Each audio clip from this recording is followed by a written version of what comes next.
Have you ever opened an email from your family and found a $9,500 invoice?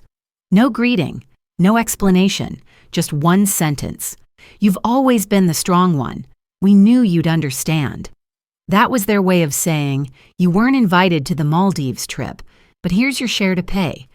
The truth is, in many families, the strong one is just the one they silently drain because you never complain. I'm Ava. I used to fix everyone's problems, paid the bills, built their resumes, even covered their getaways, all in silence. Until one Christmas Eve, I received no Merry Christmas, just a text from my mom, Netflix isn't working. That's when I realized I wasn't family, I was infrastructure. So I did the unthinkable. I logged out. I cut them off. And for the first time in 30 years, I didn't feel guilty. I felt free. If you've ever been the reliable one, the one who gives without being seen, don't scroll past. This story might just be the permission you've been waiting for. Before we dive into the story, let me learn a bit about you. If you're a charming lady, please leave the number 1 in the comments, and if you're a dashing gentleman, leave the number 2. This way I can send you a special greeting. Now, let's start the story together. The email subject line read, Holiday Coordination plus Travel Costs. I clicked it out of habit, not urgency, expecting a forwarded recipe chain or some copy-paste newsletter from my dad. It opened to 3 lines of text. You've always been the strong one, Ava.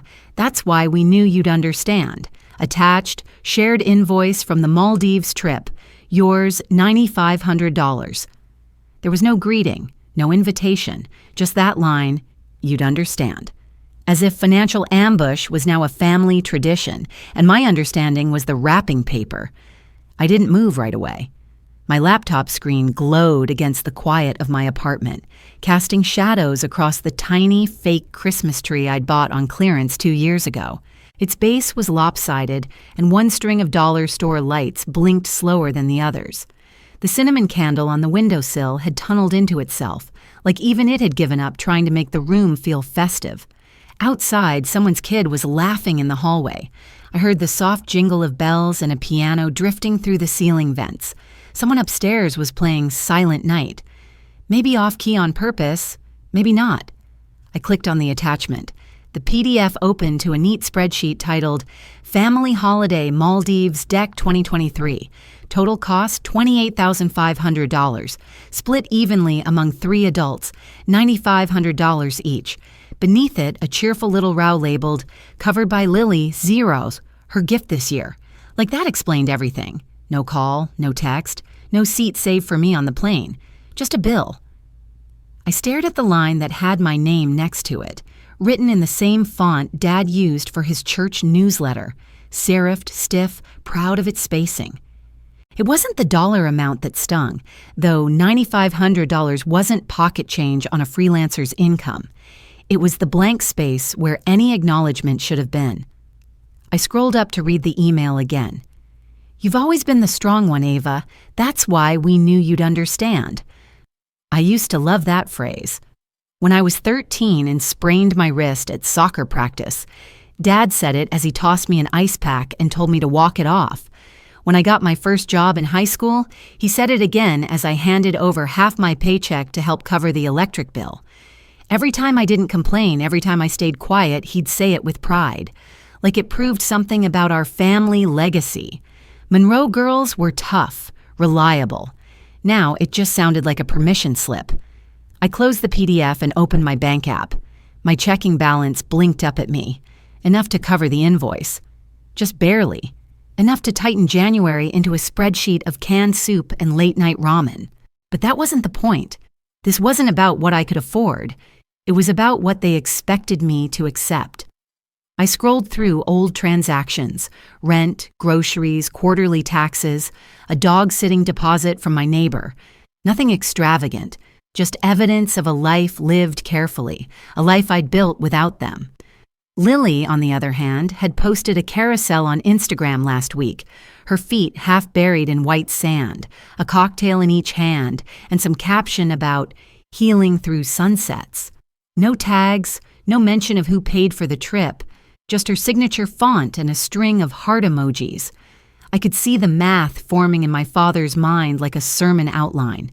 Lily needed rest. Ava was self-sufficient. Lily had struggled emotionally this year. Ava had QuickBooks and a Roth IRA. The line between love and logistics had always been thinner than anyone wanted to admit. I took a breath and clicked Transfer Funds. Amount $1. U0 to Douglas Monroe. Memo.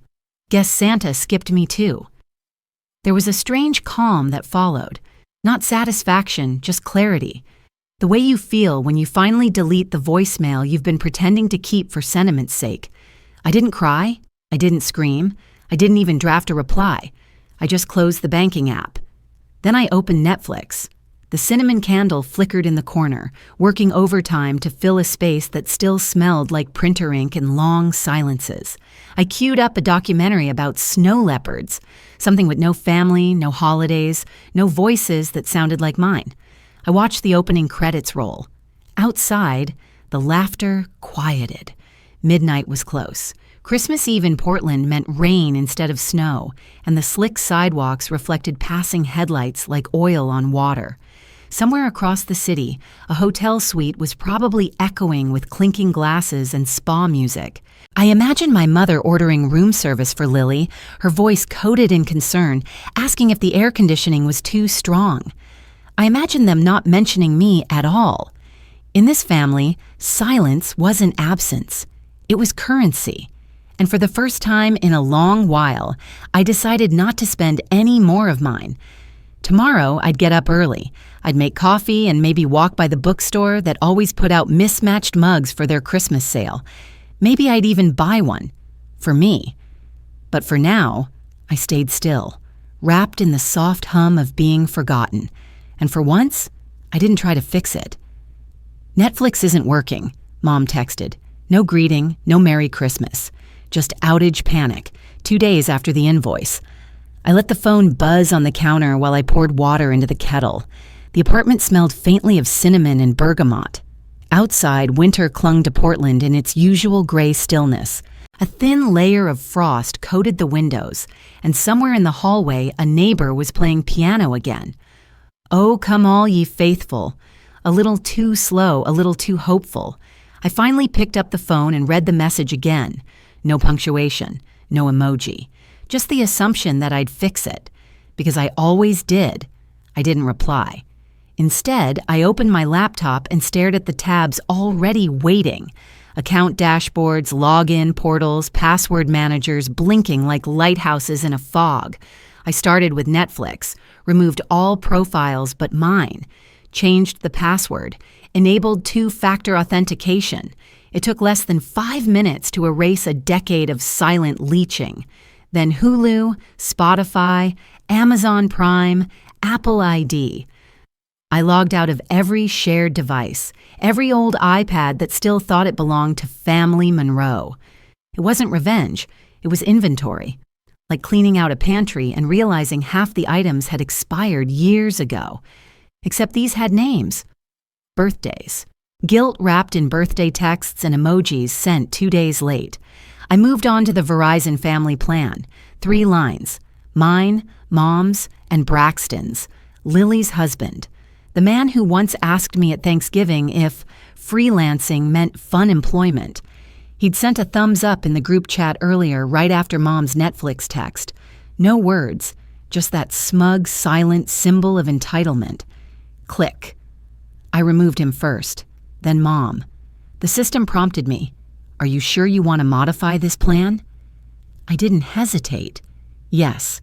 Dear friend, what would you do if you were in my shoes? I bet you can't guess what's coming next. But before we go any further, drop a 5 in the comments if you're still with me, because what happens next might just leave you speechless. 10 minutes later, another message buzzed through. Something's up with the phone service, she wrote. Yours working? I didn't answer. Instead, I closed the laptop and leaned back into the worn cushions of the couch, one hand resting on the chipped ceramic mug I'd been nursing since morning. It had "Make Your Own Magic" written in flaking gold letters. I didn't believe in magic, but I did believe in stopping invisible bleeding. A few hours later, Dad's email arrived. Subject, Verizon billing error? He CC'd Braxton. Please check into this. Something's off. There was no "Hi, Ava," no "Hope you're doing well," no mention of the holiday or the invoice, just a command, a low-level managerial tone he'd always used on church volunteers or customer service reps. Except I wasn't either. Not anymore. I logged into my online banking. There they were. 2 old credit cards I had opened when Lily lost her debit card during college and cried on the phone about missing her biology field trip. I'd added another later when Mom mentioned just needing a cushion for the furnace bill. That cushion turned into 3 vacations and a Whole Foods subscription. Both cards had 0 balances, paid off last month, without thanks. I hovered over the red button. Close account? Click. Confirm. Confirm again. It felt sharp, not cruel, just clean, like cutting a thread that had been wrapped too tightly around my ribs for too long. Just after 6, the phone rang. Local area code. I answered on instinct. Hi, this is Marissa calling from Lakeside Credit Union. We've received a fraud inquiry on your account regarding sudden closures and changes. We just need to verify. There's no fraud, I said. I looked at the candle still flickering near the window. It had melted unevenly, wax pooling in one corner like it too, had leaned too far for too long. Just a family who mistook me for a subscription. Marissa was quiet for a second. Then her voice returned, calm and measured. Understood, Ms. Monroe. I'll mark this as intentional and secure. Thank you for confirming. I nodded even though she couldn't see me. Thank you, I said. Not to her, not really. To myself. I hung up and let the silence settle. I didn't feel angry or betrayed. Not anymore. It was something else. A space. Wide and unfamiliar, like walking into a room in your own house you forgot existed. For the first time in years, no one could spend under my name. No one could tap into me without asking, without even seeing me. I watched as the final logout confirmation loaded on the last shared account successfully deleted. I stood up and made myself another cup of tea, this time fresh. As the kettle hissed, I opened the window slightly. Cold air swept in, but I didn't shiver. I let it wake me. There were no more texts that night, no more emails, just one flickering candle, one quiet cup of tea, and a woman finally unsubscribed from being the family utility line. And that silence? It didn't feel like absence. It felt like peace. You could have just said something instead of being petty. That was Braxton's 4th message in the thread. I hadn't replied to the first 3. They'd started flooding in just after noon, short bursts of disapproval like hail tapping against a window. Elaine added her usual soft pressure. I just want to understand what's going on. Dad followed a few minutes later with a forwarded Verizon support transcript, his way of asking for help without asking. And Lily? Silent. As usual. Her silence had always felt louder than their words. The messages stacked in my notifications like unpaid bills. We're family, Ava. This is really hurtful. Can you explain what's happening? I didn't open any of them. I didn't need to. I already knew the tone. I knew how each message would circle back to the same thesis. I was overreacting. I was withholding. I was being difficult for breaking a cycle I never signed up for. It was December 31st, a few minutes past 5, and the sky outside my apartment had dimmed into a blue so deep it looked like ink bleeding through paper. I stood at the window watching the snow drift past street lamps and let the silence hold me. My little tree was still lit in the corner, its leaning frame now a quiet inside joke with myself. The candle had burned down low, leaving just a wax ring and a wick clinging to its last breath. This year, there were no gift bags in the trunk of my car, no overnight shipping charges to get packages to Florida or Denver or wherever Lily is now. I hadn't bought wrapping paper. I hadn't heard thanks either. Instead, I'd booked a dinner reservation. for one. The bistro downtown sat tucked between a bookstore and a florist. Its windows fogged gently from the warmth inside, and the air was thick with the scent of garlic, butter, and slow-cooked rosemary. I walked in and gave my name. The host smiled, genuine, not performative, and led me to a small table near the front window. A single candle flickered between the menus. "Celebrating tonight?" the waiter asked after I sat down. "Yes," I said, quietly. He nodded like he understood more than I said. Outside, the world sparkled under snow. Couples passed by in long coats, hands linked, cheeks flushed.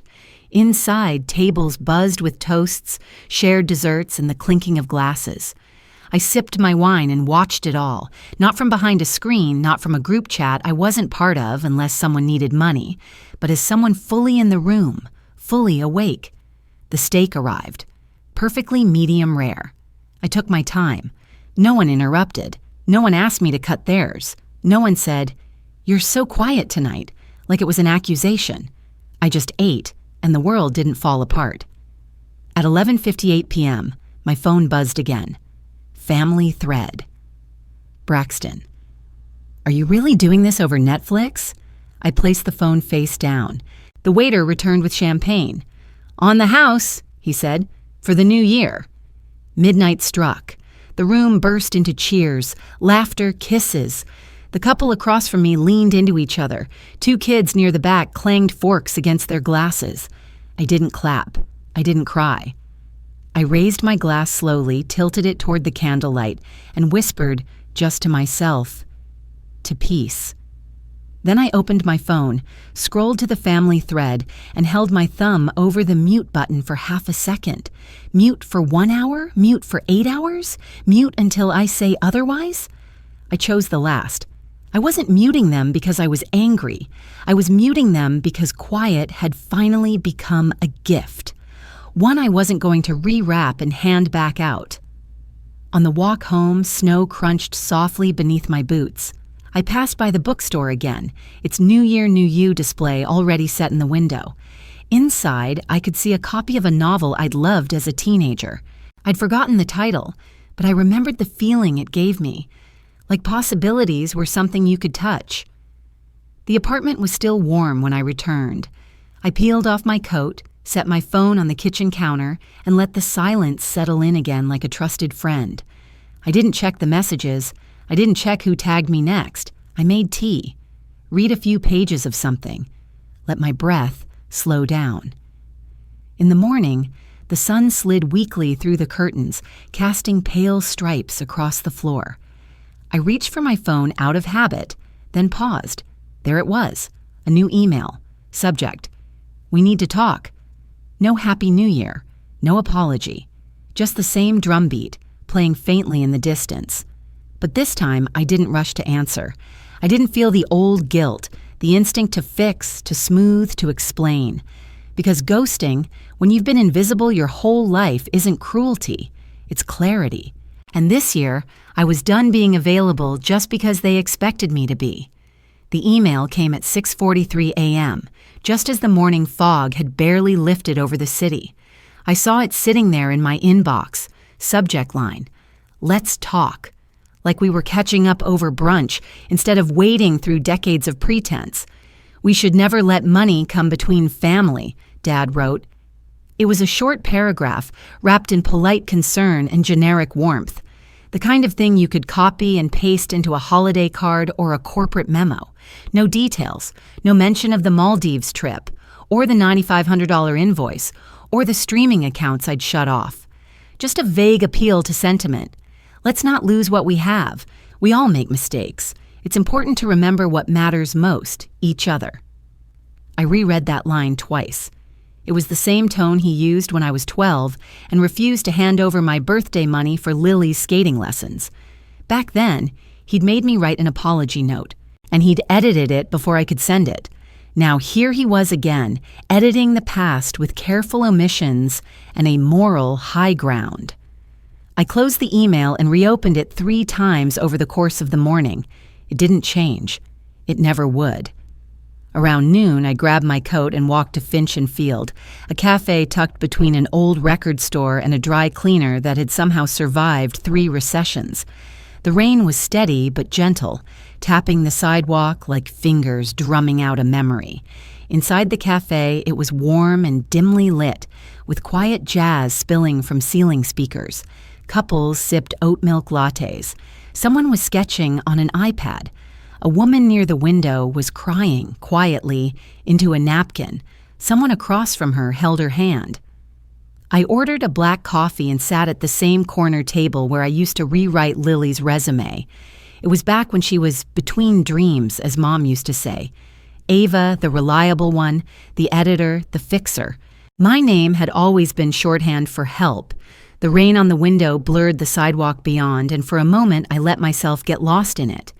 I opened my laptop and read Dad's email again. Then I opened a reply window. I typed, "I didn't know we had anything to lose." I deleted it. Typed again. "Money didn't come between us. Choices did." Deleted. Another try. "You mean after I say no, that's when it counts?" No. Too pointed. Too tired. I leaned back, took a sip of coffee, and watched steam curl upward like a thought trying to escape. What I wanted to say wasn't complicated, so I typed, "So why didn't you?" I stared at it for a full minute. No "Dear Dad," no explanation, no softening. Then I hit send, closed the laptop, and walked out into the rain without bothering to zip up my coat. The water soaked through the shoulders of my sweater before I reached the next block, but I didn't care. There was something clean about it, not dramatic, not cinematic, just real. Back in my apartment, I dried off, changed clothes, and didn't check my email again. I let the silence sit where it needed to. I didn't fill it with justifications. I didn't run after it with a broom and dustpan like I used to, sweeping up whatever mess I might have made with truth.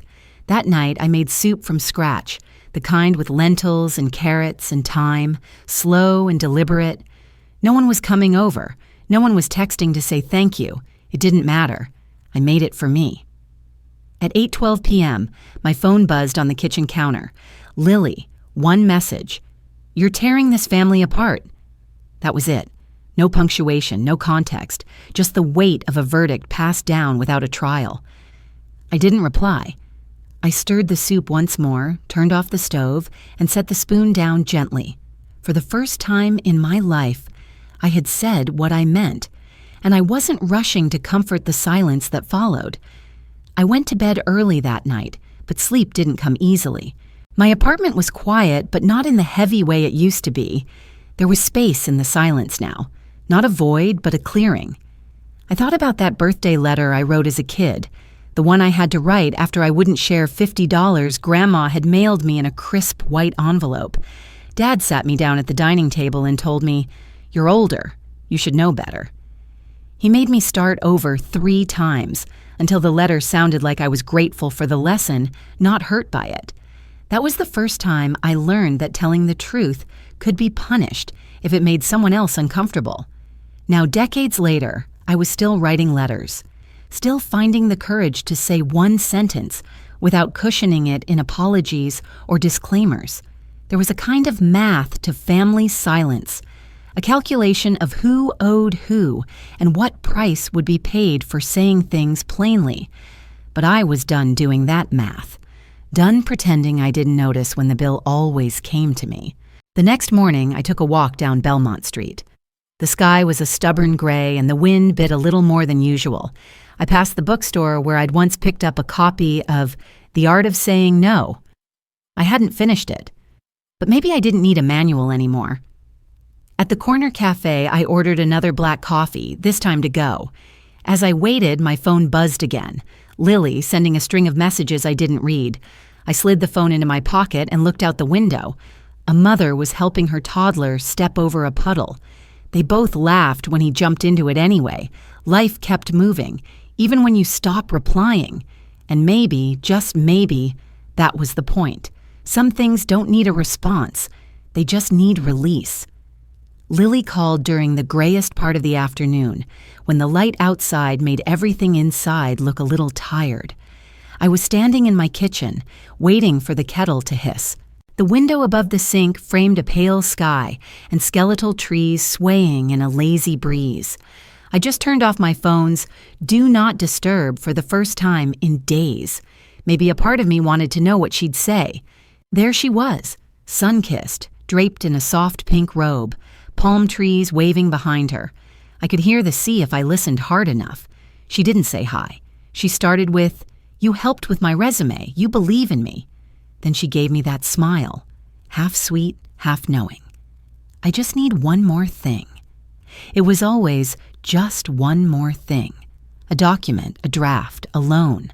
Love that doubled as currency. I wrapped my hands around the warm mug and stared at the little chip near the rim. "I miss when we were close," Lily said, brushing her hair over one shoulder, the sunlight catching the strands like something out of a shampoo commercial. "You used to look out for me, remember?" She paused, then sent a photo in the chat, a worn-out keychain with a cartoon otter. I'd given it to her when I was 15 and she was 8. It said, "You're my person." My throat tightened, but not from tears.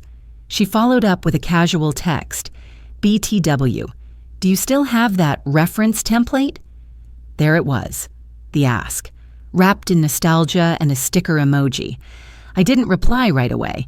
Instead, I turned and watched the steam from the kettle rise like a ghost, soft, quiet, disappearing before it hit the ceiling. Then I asked, "Did you ever mention me? Ever credit me?" She blinked. "You're my sister. I thought I didn't have to."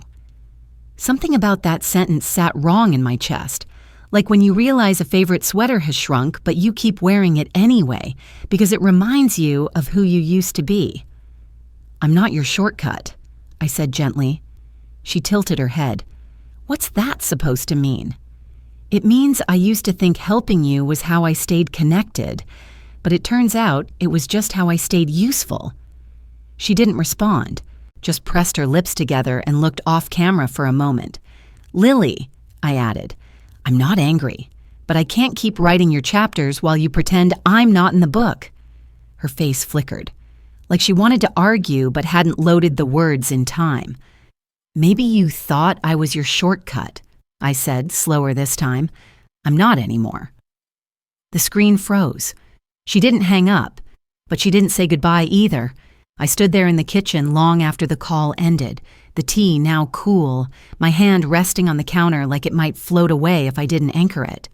That night, I found myself digging through an old shoebox where I kept handwritten things, cards, scribbled notes, lists half crossed out. There was one letter I'd almost forgotten. Lily had written it on hotel stationery during her high school senior trip. It was short, filled with hearts over every I, thanking me for staying home that week so she could go. I stared at it for a long time. Some part of me still wanted to believe it meant something permanent, but kindness given at 15 doesn't excuse extraction at 30. By morning, I had unsubscribed from the story I used to tell myself, that if I gave enough, they'd eventually stop asking. I opened my laptop, clicked into the old shared folder where I used to keep templates for her. I deleted it. Not in anger, just in clarity. Then I went to my budgeting spreadsheet and created a new column titled Emotional Rent. I filled in the years with imaginary figures, hours spent, holidays skipped, calls answered, boundaries delayed. It was absurd, of course. But sometimes absurdity helps you see the truth in sharp relief. I closed the file without saving it.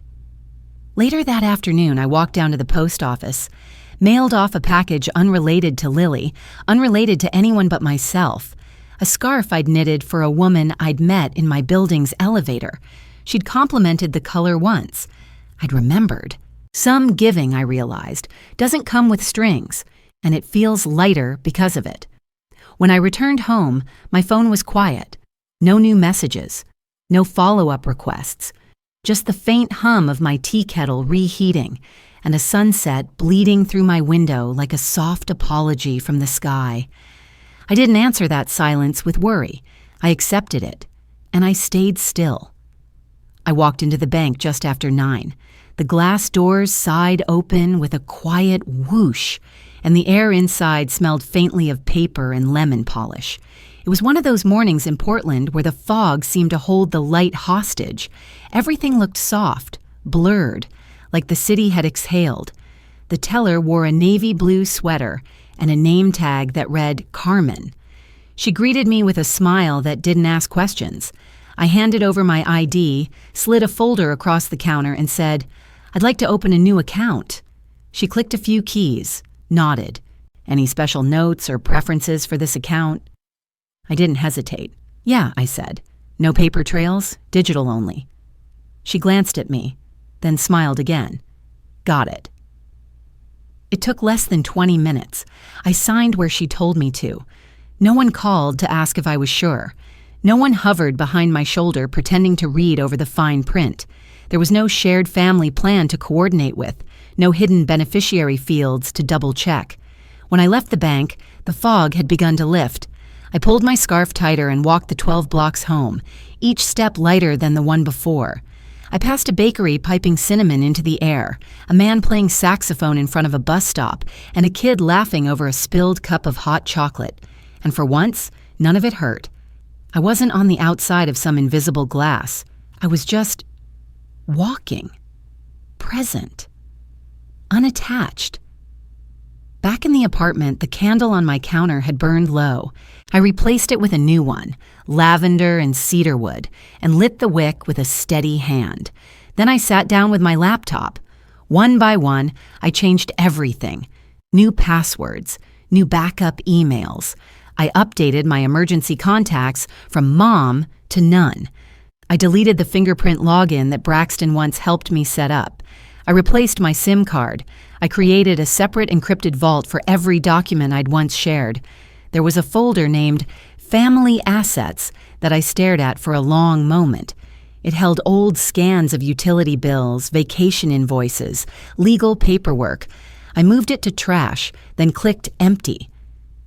The family thread group chat was still buzzing. I hadn't replied in days, but the notifications kept stacking up like unpaid bills. I opened it one last time. "We're still family. You're being dramatic," someone had typed. Probably Braxton, maybe Dad, it didn't matter. I held my thumb over the screen. Leave group. A single tap. Then block, block, block. One by one. No long messages. No explainer posts. No "it's not you, it's me" paragraphs. No last-ditch effort to be understood. Just silence. Clean, chosen silence. Afterward, I opened my journal. Not the one I used to keep next to my bed in high school, filled with doodles and wish lists. A new one, navy blue, unlined pages, bought with my own money for no one else's benefit. I wrote, "They didn't lose the problem child. They lost their favorite excuse." Then I closed it. The apartment was quiet. Outside, the fog had thinned into mist, and the street below looked washed, like the city had started over. Rain left a soft shimmer on the sidewalk. Someone was walking a golden retriever in a red vest. A couple across the street held gloved hands and pointed up at the clouds, like they saw something I didn't.